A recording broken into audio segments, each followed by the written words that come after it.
আরে মশাই, গন আর those days যখন ছাদনা তলায় হাজবেন্ড এন্ড ওয়াইফে প্রথম দেখা হতো। যাক, তবু নিজের ডিউটিটুকু তো করে যাই। আরে মেয়ে আনার বন্দোবস্ত করুন।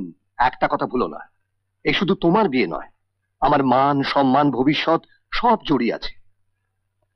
আর এই বিয়ে যদি সত্যি হয় তো জানবে সে তোমার মস্ত বরাত। কথার উত্তর ঠিক ঠিক দেবে, লোক হাসাবে না।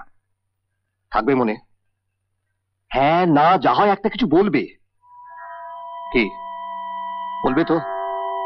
বলো বলো দেখি, রান্না বান্না কি কি জানো?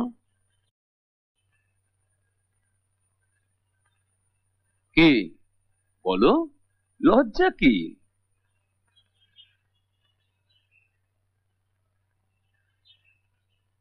আগে জানে তবে।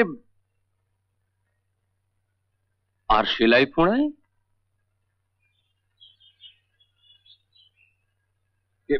না মানে আসলে ওর মা মানে আমার দিদি তো খুব ভালো সেলাই পড়ায়। এগুলো কোনো ডিসকোয়ালিফিকেশন নয় অক্ষয়। রান্না বান্না সেলাই ফোড়াই করবে মধ্যবিত্ত মেয়েরা। আমি চাই ব্লু ব্লাড, স্মার্ট অ্যান্ড সোশ্যাবল। পার্টিতে যাবে, পাঁচজনের সঙ্গে মেলামেশা করবে, টেনিস খেলবে, দরকার হলে বাড়িতে পার্টি থ্রো করবে, বন্ধু বান্ধব নিয়ে হাসবে, নাচবে, আপনি গাইবে। কিছু ভাববেন না স্যার, ও ঠিক তৈরি হয়ে যাবে। আমি খাবার রেখে গেলুম, মা এসে যা করার করুক। ভালো ভালো খেয়ে নাও বলছি, আজ বাদে কাল বিয়ে, এই করে বাধাও একটা কিছু।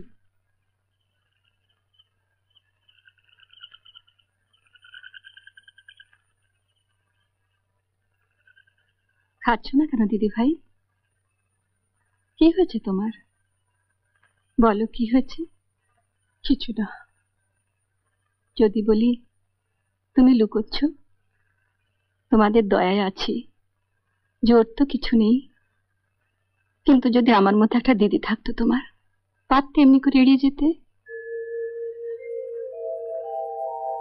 দিদি, তোমায় যারা ভালোবাসে, তোমার কষ্ট হলে তাদেরও যে কষ্ট হয়, বোঝো না? আমায়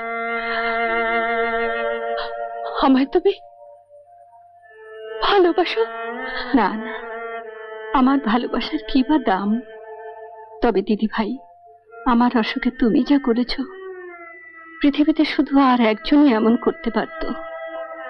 সেও ডাকতো আমায় দিদি বলে। তোমায় দেখলে তার কথা মনে পড়ে যায়। কোথায় সে? হারিয়ে গেছে। খুব ভালোবাসতে বুঝি তাকে। কেন হারিয়ে যায় বলো তো?